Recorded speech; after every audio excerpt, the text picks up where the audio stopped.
Saludos.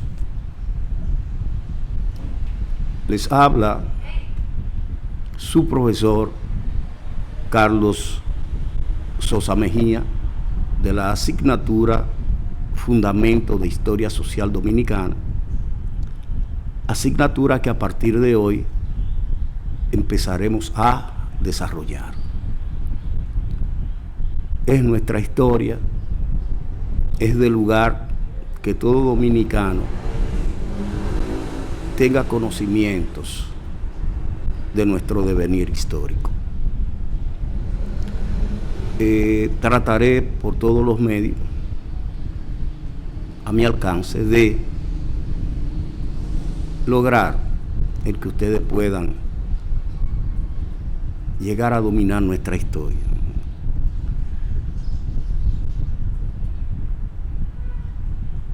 Impartiremos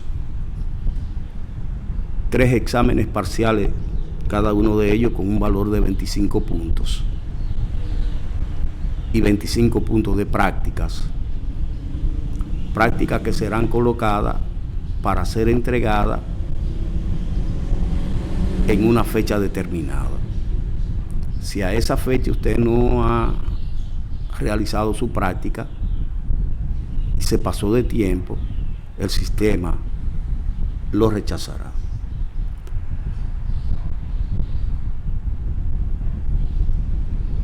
Vayan anotando cualquier inquietud, cualquier pregunta de cualquier temática que usted no haya entendido. Somos seres humanos, pero traten de ser precisos y concisos, porque son muchos los estudiantes que tenemos en estos grupos. Hoy empezaremos tratando varios temas, tales como la ciencia de la historia, los antecedentes y contactos europeos y la sociedad taína. ¿Qué es la historia? La historia es una ciencia social. Ciencias sociales son aquellas áreas de conocimientos que estudian al hombre en sociedad. La historia, como ciencia social, su función es estudiar la evolución, las transformaciones y cambios que ha experimentado la humanidad, tanto en el espacio, en un lugar, como en el tiempo, en un momento determinado. La historia puede ser periodizada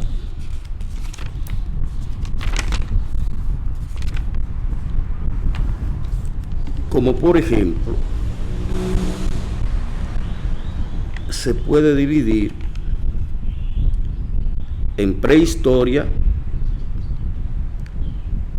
que esta a su vez se subdivide en la edad de la piedra, que a su vez se subdivide en paleolítico, mesolítico y neolítico, además de la edad del hierro. La historia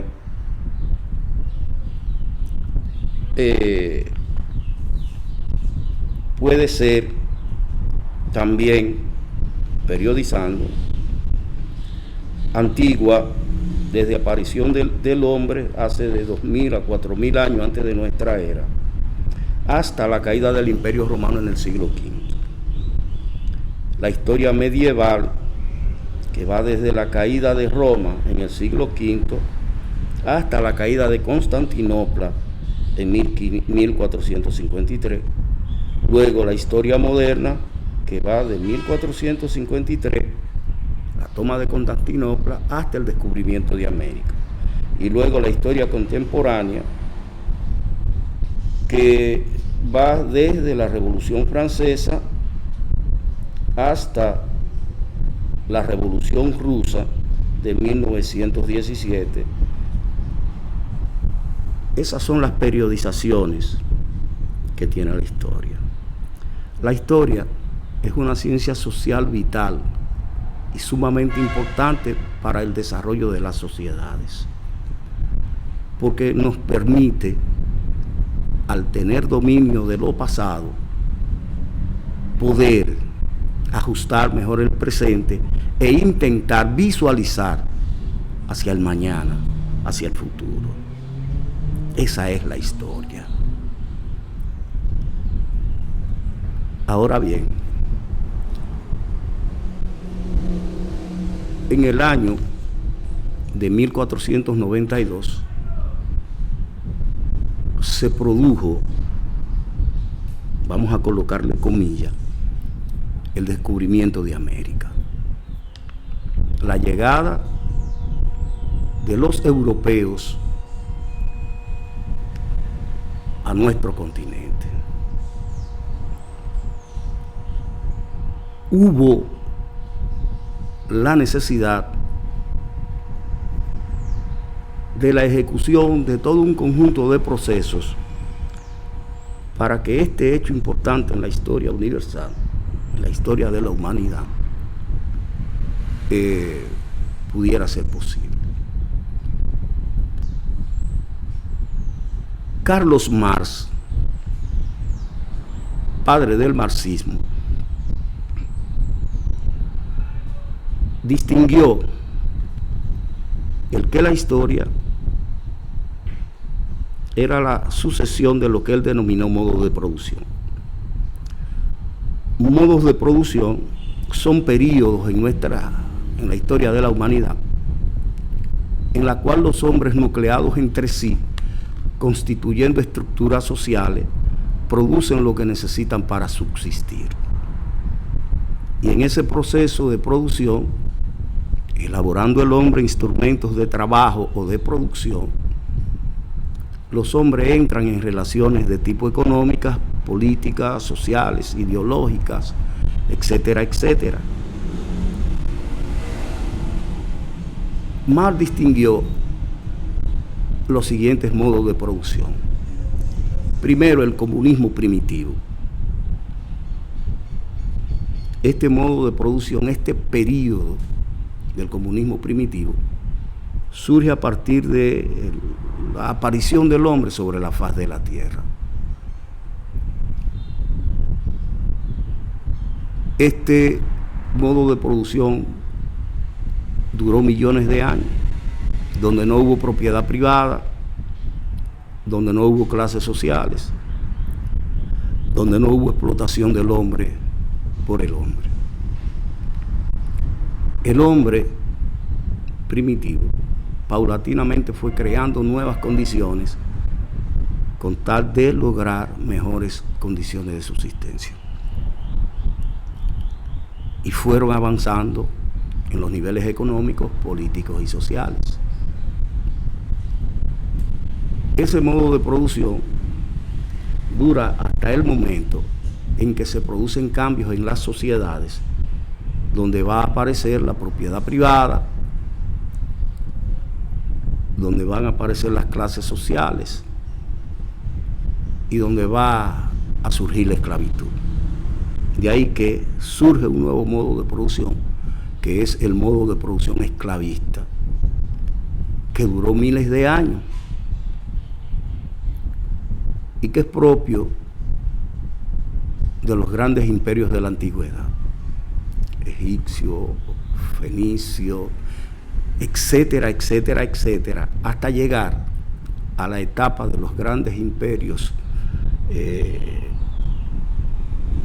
tales como la antigüedad griega y el gran imperio romano. Con la caída del imperio romano, un imperio que dominó la casi totalidad de Europa, gran parte de Asia y Europa, Un imperio que siglos antes se había dividido en dos: el Imperio Romano de Oriente, ubicado en las costas asiáticas del mar Mediterráneo, y el Imperio Romano de Occidente, predominando la casi totalidad de Europa. Ese gran Imperio Romano de Occidente desapareció en el siglo V. Muy variadas causas lo hicieron posible, tales como los problemas internos, resquebrajamiento de la disciplina militar, ruptura en términos de las contradicciones políticas, problemas en la economía, factores externos tales como las incursiones de los pueblos bárbaros, Atila, los hunos, los germánicos, etcétera, etcétera, etcétera. Y todo ello dio lugar a la caída, a la desaparición de ese gran imperio romano en el siglo V, específicamente en el año 476 de nuestra era. Con la caída del Imperio Romano, que impuso el orden, la autoridad en toda Europa, todo eso se fue al suelo y pasó a predominar en Europa el caos, el pillaje y el vandalismo. Los esclavos se liberaron y se constituyeron en un campesinado libre.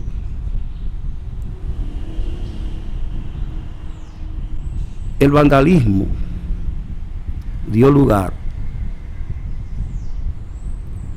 a la existencia de un gran terror y temor de parte de la población. La economía se derrumbó, las grandes ciudades desaparecieron, desaparecieron también los mercados, el comercio, la producción artesanal. Todo esto dio lugar a que la vida se ruralizara y con ello empezara a surgir un nuevo modo de producción, que lo fue el modo de producción feudal. En esa enorme situación de crisis que vivía Europa, empezaron a definirse y a delimitar sus fronteras las distintas nacionalidades europeas. Empiezan a definirse como nación, que hoy es Portugal, España, Francia, Alemania, Italia, Holanda, etcétera, etcétera, etcétera. Empiezan a surgir los estados ahí, ordenamientos políticos, todo en términos de la dirección del Estado y de la sociedad. Tomaron como sistema político el sistema monárquico. Ocurrió que los primeros monarcas no tenían poder militar para controlar sus vastos territorios, donde, repito, predominaba el pillaje y el vandalismo. Fue de ahí que a señores importantes de cada una de las regiones,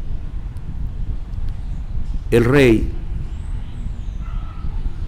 le cedió tierras, le cedió poder para que estos, en esos territorios, lo gobernasen, lo controlasen, hicieran cumplir las normas y leyes, y además que cobraran los impuestos. Esos territorios pasaron a recibir el nombre de feudos, y el señor el nombre de señor feudal. los campesinos de esos territorios le cedieron sus tierras al señor feudal y pasaron a ser sus siervos, sus vasallos, debiéndole obediencia en la casi totalidad de la palabra. El señor feudal los vasallos los colocó en parcelas que recibieron el nombre de alodios, y en cada una de esas parcelas vivía con su familia un vasallo o siervo de la gleba. En esa parcela el vasallo tenía que ponerla a producir y darle una parte de esa producción a su señor según lo convenido, o un medio, o un tercio, o un cuarto de la producción. Además, los vasallos tenían que darle a su señor prestaciones laborales gratuitas determinados días, atender los cultivos del señor feudal, reparar las vallas, los caminos, los puentes, etcétera, etcétera, etcétera. Si el señor feudal tenía problemas en términos de guerra con otro señor feudal, el señor feudal, que tenía su ejército propio constituido por los denominados caballeros, los vasallos tenían que armarse e unirse a los caballeros para combatir a los enemigos de su señor feudal. Europa se convirtió en todo un conjunto de feudos. Cada estado o nación europea no era más que la suma de un conjunto de feudos. Los señores feudales tenían todo el poder, mientras que los reyes eran figuras representativas sin ningún poder. Así anduvo Europa, siglo sexto, séptimo, octavo, noveno, décimo, en un caos generalizado, pero ya con niveles de control impuestos por los señores feudales. Europa tenía una economía autárquica, producir para subsistir. Si usted tenía la necesidad de una camisa, usted tenía que buscarle la vuelta y hacérsela a usted, porque no había mercado, ni habían artesanos que pudieran producir bienes, productos artesanales. Es a partir de los siglos XI y XII cuando empiezan a producirse cambios significativos en Europa. Empiezan a surgir los artesanos. Con el surgimiento de los artesanos empiezan a resurgir las grandes ciudades. Empiezan muchos vasallos a emigrar para las ciudades, donde van a dedicarse a aprender oficios. Con todo esto reaparece el comercio, reaparecen los mercados y aparece la producción manufacturera. Y se multiplica la circulación monetaria. Con todo ello, la economía en Europa empieza a sufrir grandes transformaciones positivas en lo económico. Y con todo esto es que se produce ahí el nacimiento del modo de producción capitalista. Un modo de producción que va a revolucionar paulatinamente a toda Europa en lo económico, lo político, lo social y lo ideológico. La Iglesia Católica, al amparo de los reyes y los señores feudales, se convirtió en una institución todopoderosa,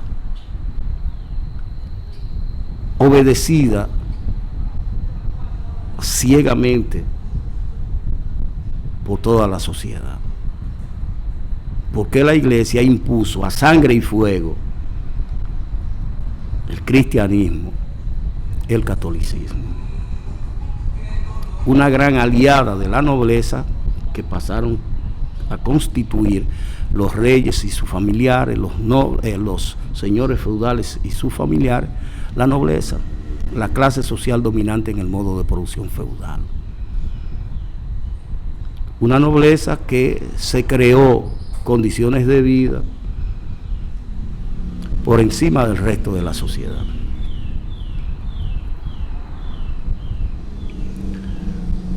Para ese periodo,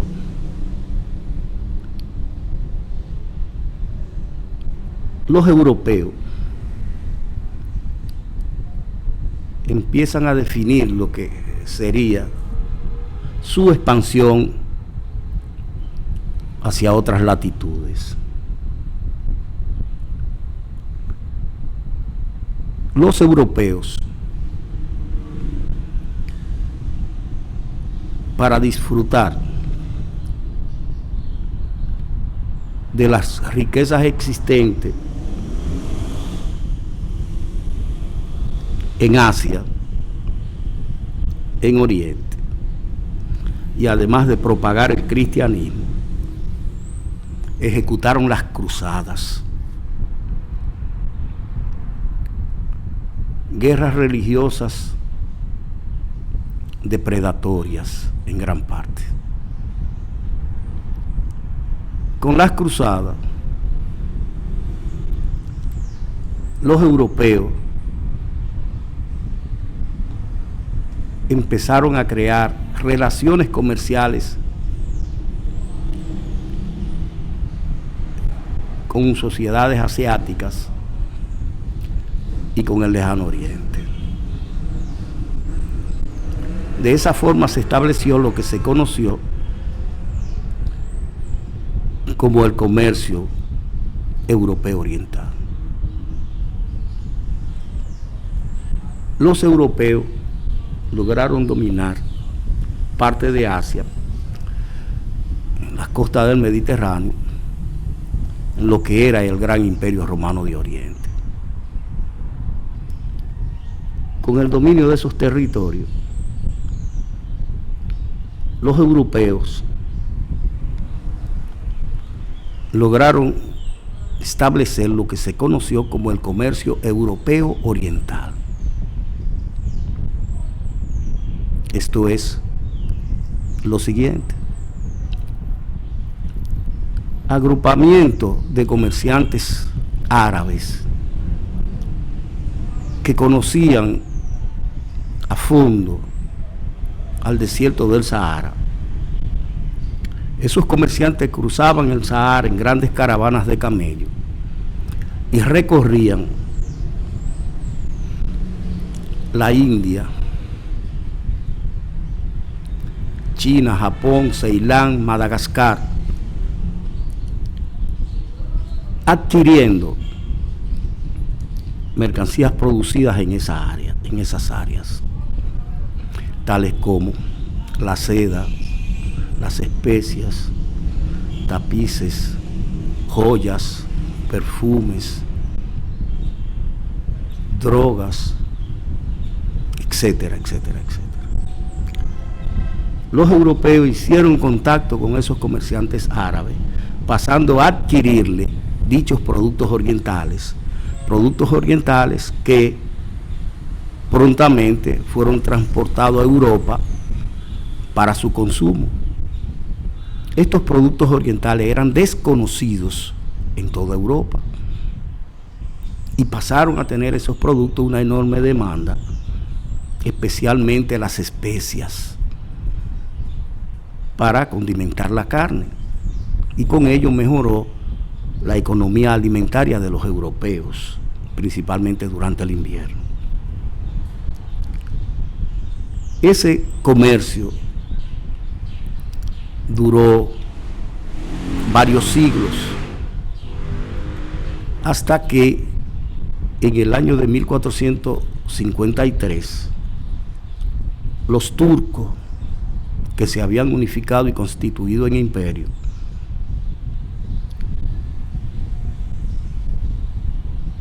pasaron a combatir a los europeos en Asia, y se produjo ahí la toma de Constantinopla, con lo cual los europeos fueron expulsados de Asia y los turcos pasaron a ocupar esos territorios de Asia, especialmente las costas asiáticas del mar Mediterráneo. Con la caída de Constantinopla se produjo la desaparición del comercio europeo oriental, con lo cual los europeos dejaron de recibir esos productos tan vitales como las especias en términos especiales. Fue de ahí que le llegara a los europeos la necesidad de volver a estructurar el comercio con Oriente. Pero estructurarlo de forma directa, sin intermediarios, como habían sido los comerciantes árabes. Restablecer dicho comercio era vital para ellos, pero pasó a existir un grave problema, el que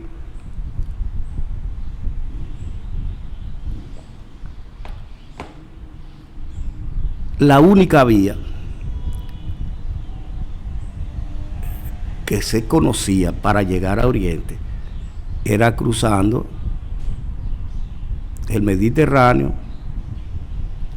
llegando a las costas orientales de Asia y por ahí cruzar el desierto del Sahara y llegar a los pueblos orientales, a la China, a la India, Japón, etc. De ahí la necesidad que le llegó a los europeos de buscar una nueva ruta para llegar a Oriente, dado que los turcos que ocupaban las costas orientales de Asia no permitieran el cruce. Esa ruta hubo que buscarla obligatoriamente por la vía marítima. Cruzar el Océano Atlántico, que a esos momentos, siglo XV, era un océano desconocido. En Europa la navegación se limitaba a navegar cercanos a las costas, no penetrar hacia el interior del Océano Atlántico. Repito, un océano desconocido, y donde se habían levantado muchas fábulas de enormes monstruos que habían en dicho océano. Pero la humanidad,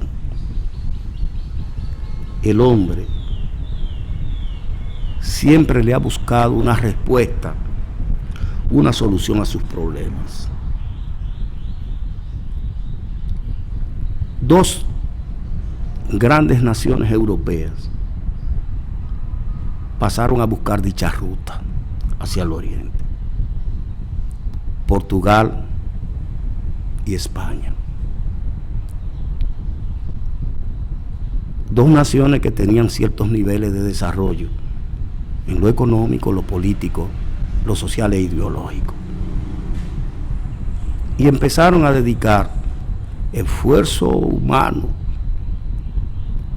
y recursos económicos para hallar dicha ruta hacia Oriente, porque implicaba que la nación que primero llegase pasaría a ser la dueña absoluta de los nuevos territorios que encontrase, y que esa nación pasaba a dominar todas las riquezas que habían en Oriente y el comercio de las especies.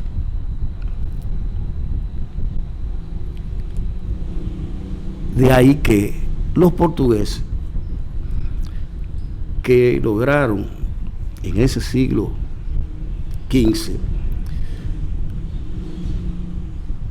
a mediados, expulsar de su territorio a los árabes o moros que en el siglo VIII,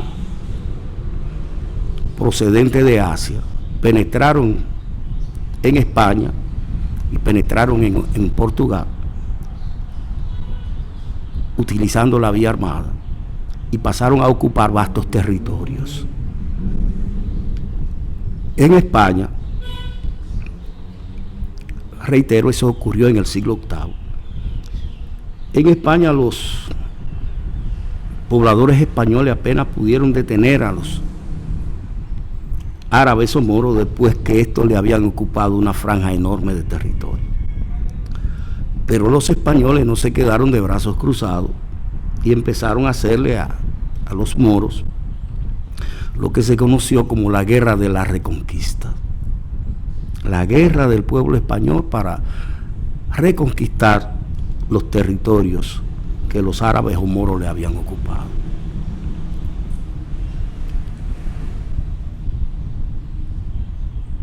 Los portugueses, como lograron, primero que los españoles, liberarse de los árabes, pasaron a aplicar enormes y cuantiosos recursos económicos y esfuerzo humano a buscar la ruta hacia el lejano oriente, buscando esa ruta bordeando las costas de África. Mientras que los españoles, a pesar de la guerra que sostenían contra los árabes, dedicaban esfuerzo, pero no igual que los españoles, en procura de nuevos hallazgos o descubrimientos. Habían descubierto ya y colonizado los españoles a las Islas Canarias. Ahora bien, para siglo XV, en términos económicos, España era una de las naciones más avanzadas que habían en Europa, porque la ocupación árabe o mora llevaron a los territorios españoles que ocupaban nuevas técnicas productivas, como el uso del arado, el uso de reguío, técnicas avanzadas en producción artesanal, conocimientos científicos de primer nivel. Todo eso que aplicaron los árabes ahí en suelo español, traspasaron la frontera y penetraron en suelo español, pasando los españoles a dominar dichas técnicas productivas y aplicarlas, por lo cual la economía española paulatinamente empezó a despuntar en términos positivos. A esto se agrega que miles y miles de judíos, propietarios de capitales, financistas, grupo que dominaba ampliamente la producción manufacturera. Esos miles de judíos que habitaban en Italia, Francia, Alemania, Holanda, dadas las contradicciones religiosas que sostenían con la iglesia, esos judíos pasaron a ser perseguidos y sometidos al tribunal de la Santa Inquisición, que normalmente eran condenados a la hoguera, o sea, a ser quemados vivos. Pero final del siglo XIII, XIV y XV, miles de judíos pasaron a observar que en el único lugar de Europa donde no funcionaba el Tribunal de la Santa Inquisición era en España. Lo que dio lugar a que se empezara a producir una enorme migración, repito, de miles de judíos hacia suelo español. Llegan con capitales a España, con el dominio de técnicas productivas avanzadas,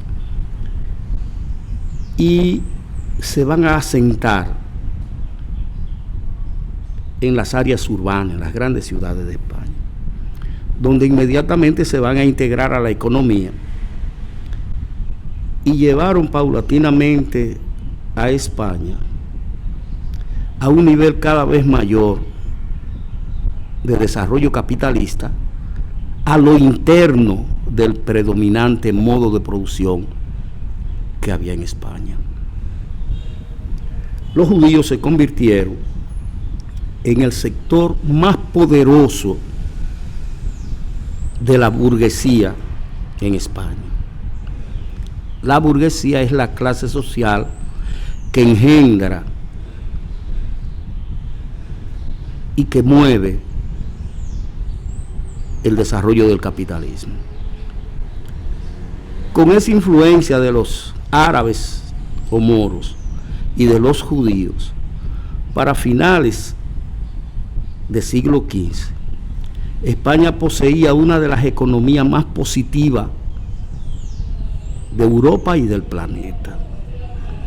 Una producción artesanal manufacturera de primer orden, una de las agriculturas más tecnificadas del planeta, una vasta ganadería vacuna, lanar, caballar, etcétera,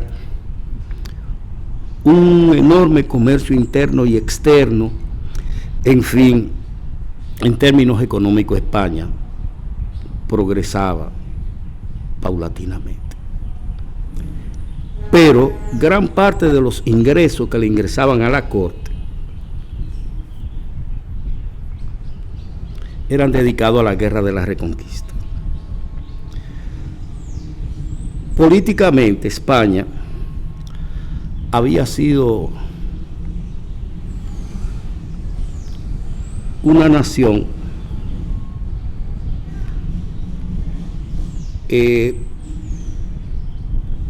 descentralizada, porque España no era más que un conjunto de pequeños estados monárquicos, cada uno de ellos independiente de otro. Navarra, León, Castilla, Aragón, etcétera, etcétera, etcétera. Dado ese problema, los españoles tomaron conciencia de él y empezaron a luchar para unificarse y constituir un solo estado. Fue de ahí que tomaron ese camino. Ya para final del siglo XV quedaban dos grandes reinos en España: Castilla, gobernada por la reina Isabel, y Aragón, gobernada por el rey Fernando el Católico. Esa unificación que hubo en España se produjo utilizando la vía matrimonial entre príncipes herederos. Se casaron Fernando de Aragón e Isabel de Castilla, aunque cada cual siguió gobernando en su estado, pero ellos empezaron a tomar medidas de gobierno conjuntas para principalmente obtener el triunfo en la guerra de la Reconquista. Los reyes católicos lograron integrar a toda la sociedad española para la guerra. La gran nobleza española, clase social dominante, pasó a ocupar la dirección militar. Los judíos, con todos los recursos económicos que poseían, pasaron a otorgar préstamos a los reyes para la guerra. se integraron las clases sociales bajas, tales como los obreros, los artesanos, los campesinos libres, los vasallos de la gleba, etc. Con esa gran unidad propiciada por los reyes católicos, se le dio un enorme impulso a la guerra de la Reconquista, guerra que concluyó en el año de 1492 con lo que se conoce como la toma de Granada, la caída del último bastión árabe o moro en España, y con lo cual los españoles pasaron a expulsar a los árabes o moros de su territorio. Pero no bien, en ese mismo año de 1942, los españoles expulsaron a los árabes. Meses después procedieron a sacar de su territorio también a los judíos. Por problemas de contradicciones sociopolíticas con la nobleza, los reyes españoles se dejaron influir por la nobleza y por la iglesia para que fuesen expulsados los judíos de España. Para tal fin se puso a funcionar en España al Tribunal de la Santa Inquisición, la cual empezó en términos inmediatos a perseguir y a quemar vivos a miles y miles de judíos, con lo cual miles de judíos decidieron emigrar de España, salir rápidamente del suelo español,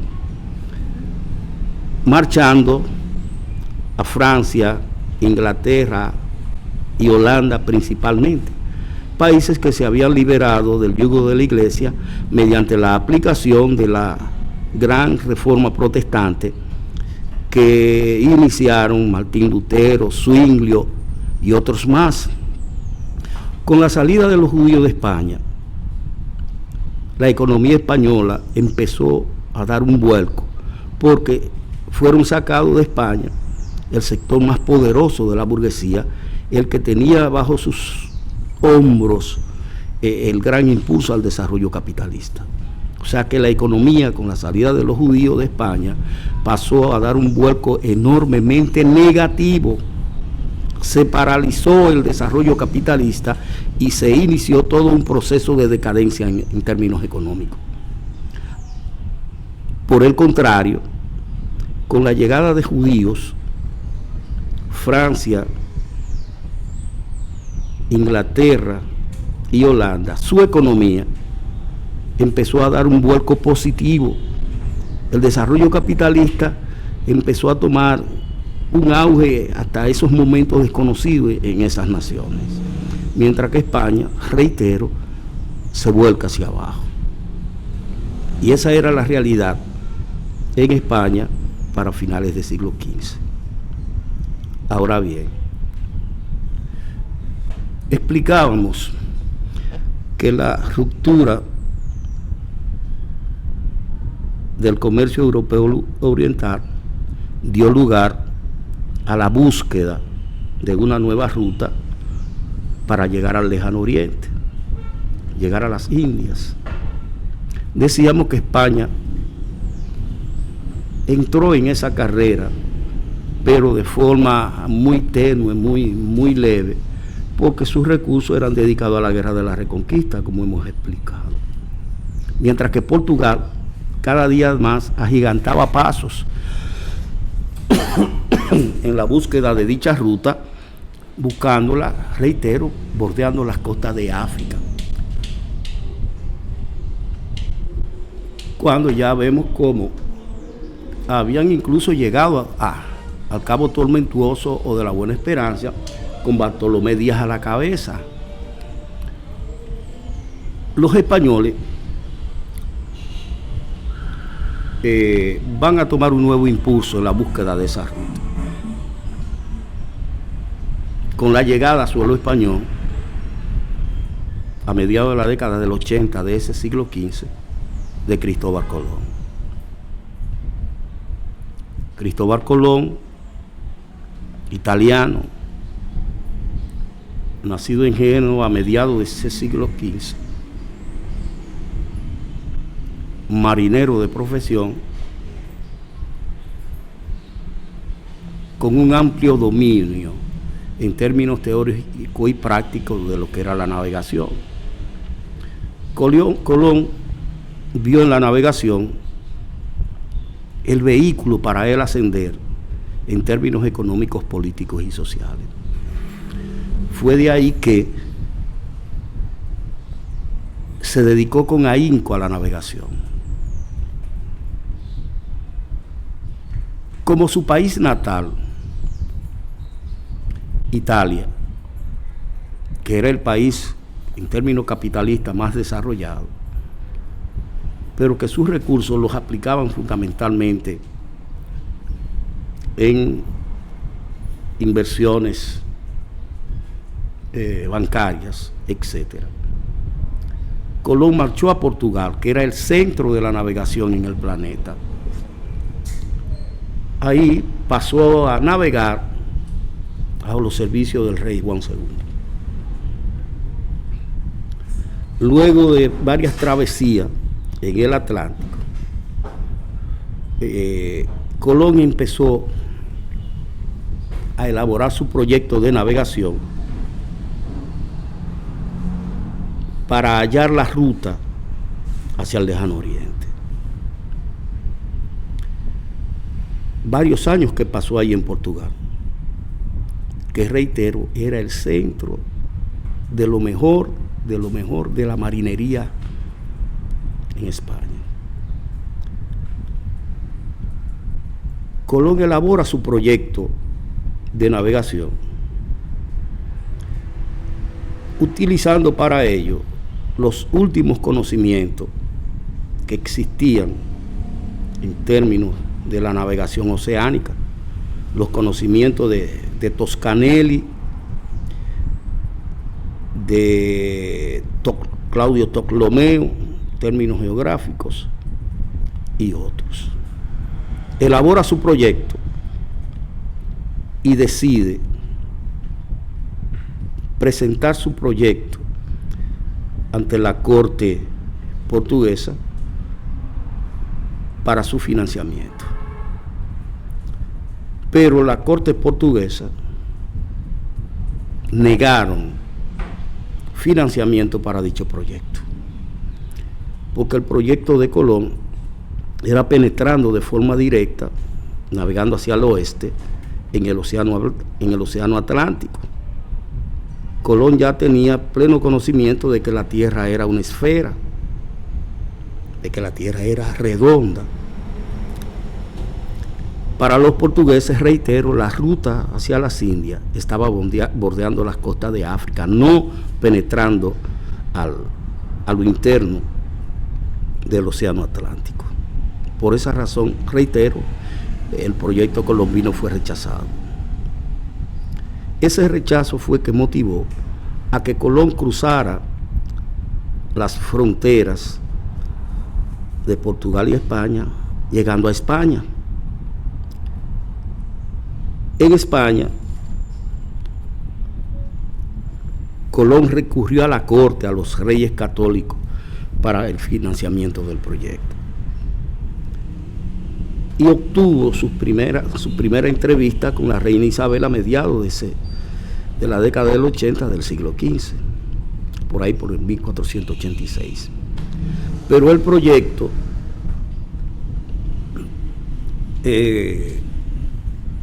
no fue aprobado por la corte, pero tampoco fue rechazado.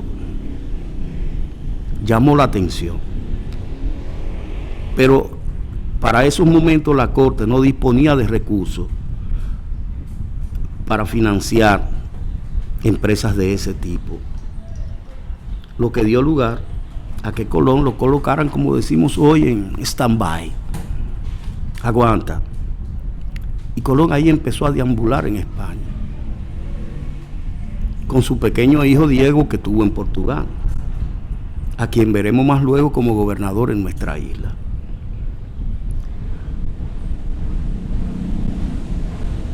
Cuando ocurre el término de la guerra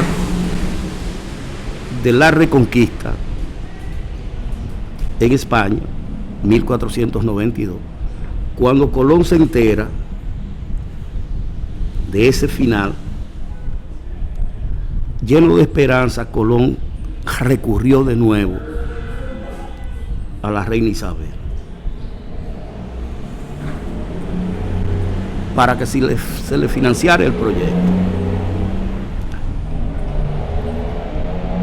La reina Isabel acepta conversar con Colón y lo invita a una nueva entrevista a realizarse en la villa española de Santa Fe.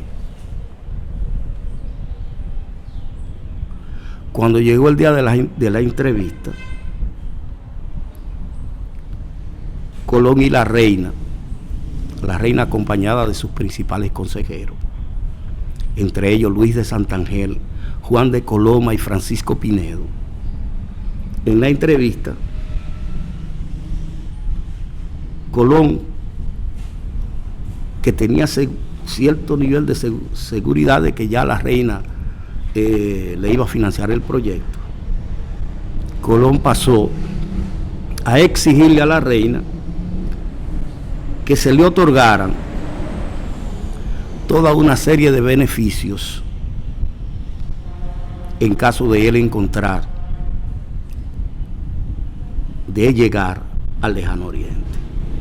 Colón exigió que se le nombrara almirante de mar Océana, que se le nombrara virrey gobernador de las nuevas tierras descubiertas, que se le otorgara el título de don, o sea, de alta nobleza, que se le otorgara un 10% de las ganancias que se obtuviesen, que se le permitiera comercializar 1/8 de mercancía con las nuevas tierras. Todas estas condiciones, Colón exigió que fueran a título de mayorazgo, o sea, que el día que él falleciera, todo eso pasara a manos de su hijo, Diego Colón, y que además fuesen a título de perpetuidad, o sea, que eso pasara de mano en mano de descendiente directo de Colón. Ahí se firmaron lo que se conoce como las capitulaciones de Santa Fe, donde la reina decidió concederle a Colón lo que él solicitaba. A cambio, Colón se comprometió a encontrar la ruta hacia el lejano oriente para España. Ahí, como observábamos, los consejeros de la reina, dirigidos por Luis de Santangel, que era el máximo dirigente de la Santa Hermandad, la institución que aglutinaba a los judíos más poderosos económicamente de España, que ellos pasaran a tomar también un papel protagónico en lo que sería los preparativos de ese primer viaje de Colón, el cual pasó a organizarse luego de las capitulaciones de Santa Fe, donde la corte y Colón se pusieron de acuerdo. Firmadas las capitulaciones, pasaron a dirigir los preparativos del primer viaje en el puerto de Palos de Mogueros de la Frontera, donde se van a integrar otras personas pudientes y adineradas de dicha región, como los hermanos Niño, los hermanos Pinzón, Juan de la Cosa y otros más ligados a la navegación en España y que eran ricos mercaderes. Los judíos de la Santa Hermandad pasaron a aportar grandes recursos para dicha empresa, por lo que eso pasó a ser una empresa descubridora donde participaban el sector privado, que es el que más va a aportar en el primer viaje de Colón, y la corte de Castilla, presidida por la reina Isabel la Católica. Se hicieron los preparativos, se obtuvieron tres embarcaciones, la Niña, la Pinta y la Mayor, la Santa María, y a principios del mes de agosto la expedición sale de suelo español. Unos 90 y algo de marinos que fueron electos para la expedición por Martín Alonso Pinzón, que pasó a tener uno de los papeles protagónicos en la empresa descubridora. Marinos, todo ello honrado, no ladrones ni criminales, como afirma la historia tradicional española. Salieron de Palos de Moguer, repito, a principios del mes de agosto, penetrando en el Atlántico. Hicieron una parada en la colonia española de Las Canarias para reparar una de las naves, y luego penetraron en el Atlántico,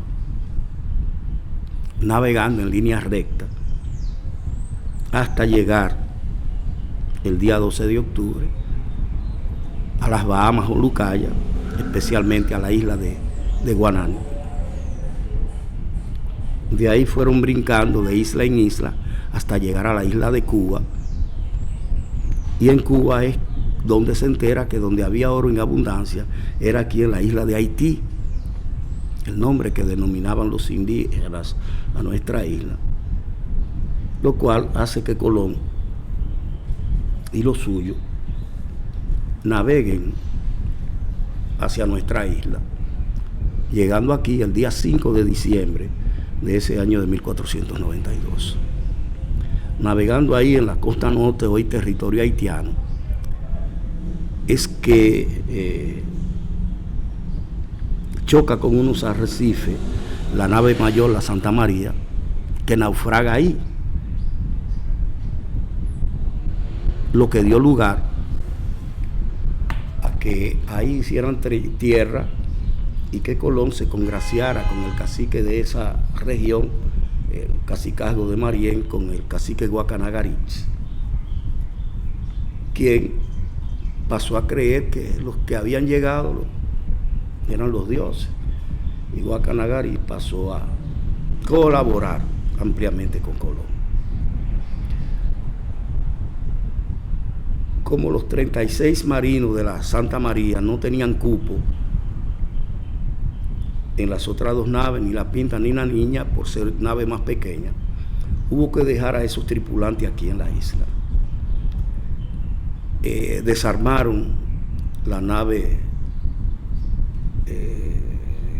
naufragada, la Santa María, y con la madera de esa nave construyeron una pequeña fortificación para que fuera habitada por esos marinos que se quedarían aquí. Es lo que se conoce como el Fuerte de la Navidad. De ahí Colón siguió navegando toda la costa norte hasta llegar a Samaná, donde ahí tuvo un pequeño choque con indígenas nuestros, que se conoce como el choque de las flechas, y de ahí Colón partió en las dos naves que quedaban, la Pinta y la Niña, rumbo a España, llevando la muy alegre noticia de que habían llegado a las Indias, de que habían descubierto el Oriente.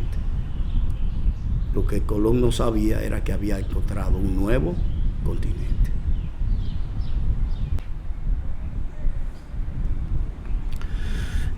Cuando Colón llega a nuestra isla, que tuvo su primer contacto con nuestros aborígenes,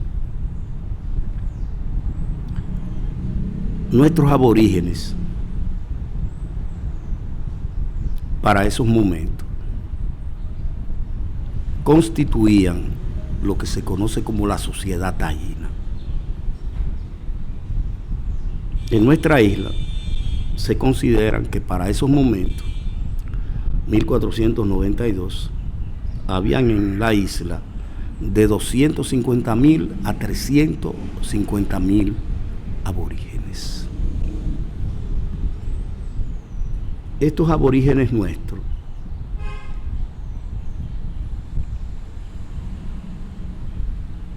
habían llegado a nuestra isla hace más o menos de 3,000 a 4,000 años antes de Cristo, procedente de las costas de América del Sur, de lo que hoy es Guyana, Venezuela, Brasil, etc. Habitaban en territorio selvático del Amazonas, en un medio ambiente inhóspito. Fue de ahí que diversos agrupamientos aborígenes de América del Sur decidieran emigrar de ahí para encontrarse con un mejor hábitat, tierras más fértiles, mejor fauna, mejor vegetación, etc. Además, esos agrupamientos aborígenes querían alejarse de otro grupo aborigen, que era el de los Caribes, que era el único grupo que aquí en América aplicó la antropofagia, el canibalismo.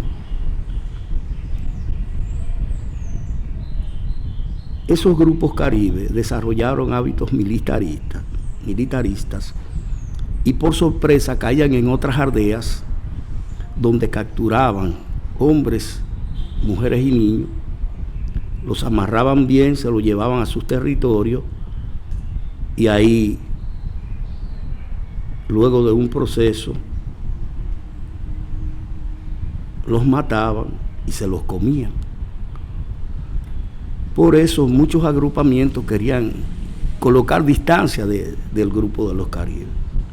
O sea que vamos a afirmar que esos grupos van a emigrar del área selvática de América del Sur, en primer lugar para procurar su mejor hábitat y en segundo lugar correrle a los Caribes.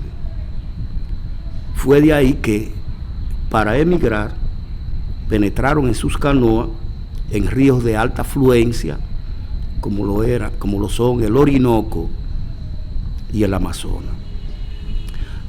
Las corrientes de esos ríos los llevó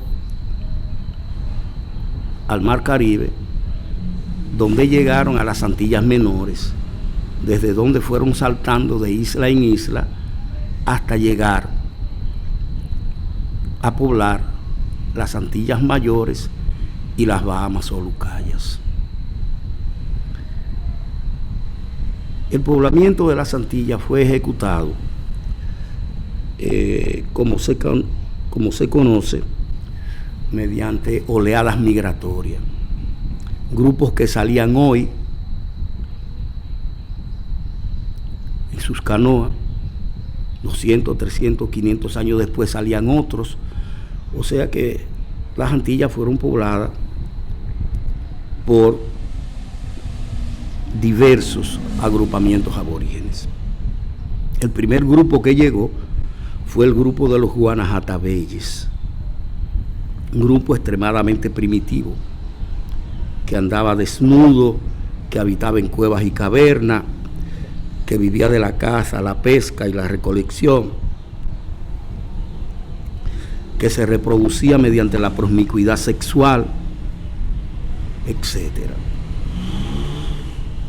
Otro grupo que llegó fue el de los Siboneyes, con rasgos muy parecidos a los Guanahatabeyes. O sea que fueron grupos preagrícolas, o sea que no llegaron a conocer la agricultura, por lo tanto fueron grupos nómadas.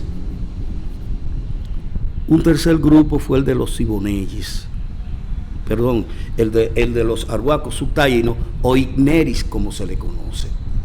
Fue el primer grupo agrícola que llegó a las Antillas. siendo por lo tanto la agricultura su técnica agrícola principal. Técnica principal también de cultivo fue la roza, o sea, sembrar luego de incendiar el territorio sin remover la tierra. Como sus productos eran tubérculos, principalmente la yuca, la batata, ñame, etc., su rendimiento productivo era muy bajos, por lo cual tenían que compensar con la caza, la pesca y la recolección de frutos. Este grupo de los subtaínos ya era un grupo sedentario, habitaba en aldeas que construían cercanas a ríos y arroyos.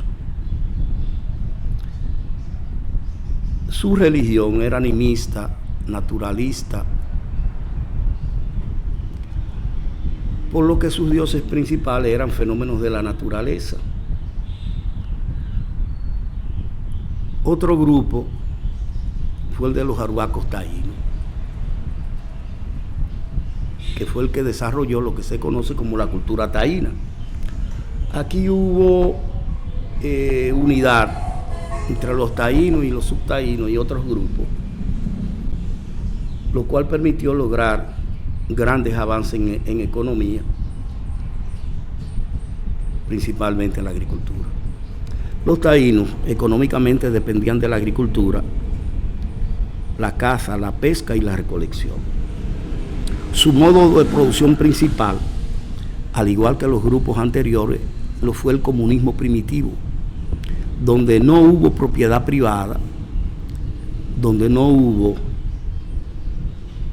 por lo tanto, clases sociales ni lucha de clase. Los taínos habitaban en aldeas, poseían matrimonios monogámicos en términos de su reproducción. Políticamente, en los taínos, todo el poder descansaba en manos de los caciques, dado que aquí hubo varios cacicazgos, unos 5 cacicazgos: Marién, Maguana, Higüey, Jaragua y Marién.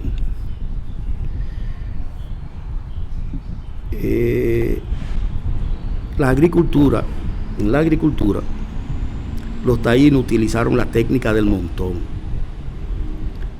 que consistía en amontonar el terreno, colocarle vegetal en descomposición, amontonarlo el terreno, por eso se conoce como la técnica del montón, aplicarle abono, especialmente murcielaguina, excremento de murciélago que buscaban en cuevas y cavernas, un buen abono natural.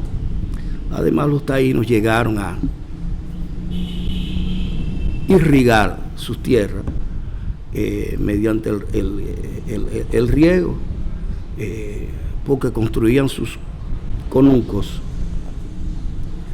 sus montones cercanos a ríos y arroyos, colocándole piedra a los ríos y arroyos. Llevaban el agua a sus cultivos. Este gran avance en la agricultura le permitió a los taínos lograr altos niveles de excedente en la producción.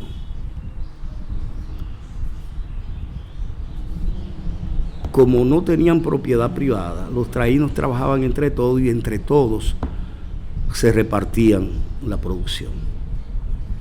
El excedente, el sobrante, el cacique se quedaba con él y lo aprovechaba para mantener hasta 5 y 6 mujeres que tenía en su poder.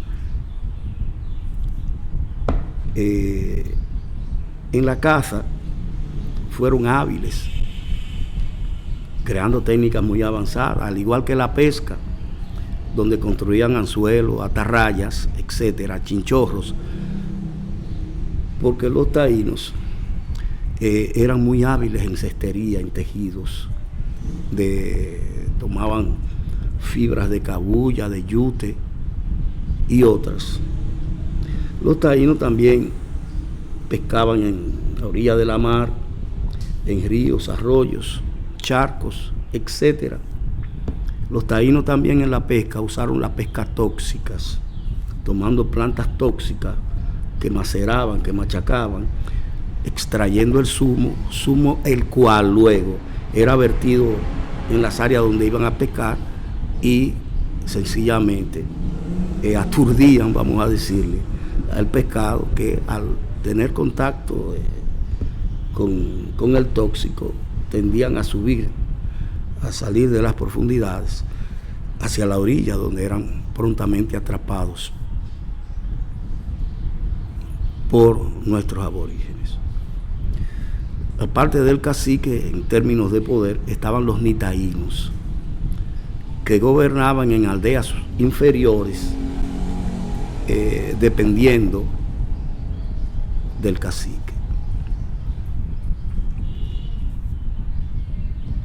En los taínos, sus matrimonios fueron monogámicos, o sea, entre un hombre y una mujer, excepto el cacique, que era el poligámico.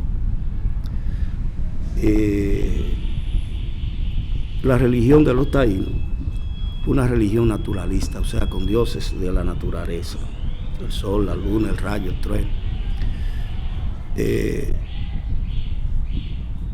Era también una religión animista.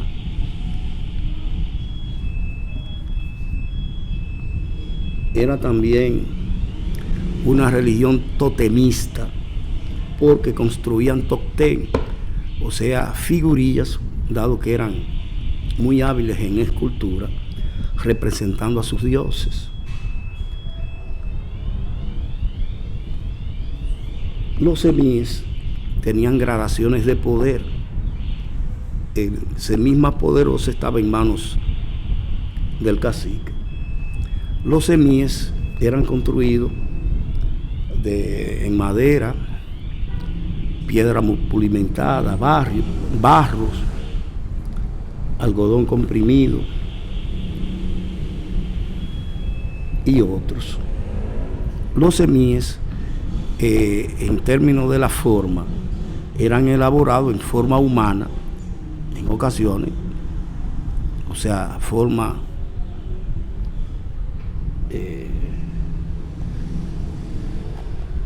también en forma de animal o en forma de vegetal. El proceso religioso estaba en manos del beíque, quien organizaba los principales rituales, como por ejemplo el ritual de la cooba, que era el ritual principal y que presidía el cacique, donde en dicho ritual, luego de bailes y cantos que recibían el nombre de areitos, procedía a ingerir sustancias alucinógenas para entrar en un proceso de convulsiones. Y ahí en ese proceso, supuestamente, estaban conversando con su dios principal, que era Yocaú Bagua Maorocotí, que era el dios del bien, de la madre naturaleza, de la yuca, la madre. También existía la diosa del mar, que lo era Guabansex, que para los taínos era el que traía los ciclones, las tormentas, huracanes, etc. El ritual de Cooba se hacía para agradecer al dios Yocaú por una buena cosecha, o para pedirle que eliminara los daños que a la sociedad les ocasionaba el dios del mal, que era Guabansex.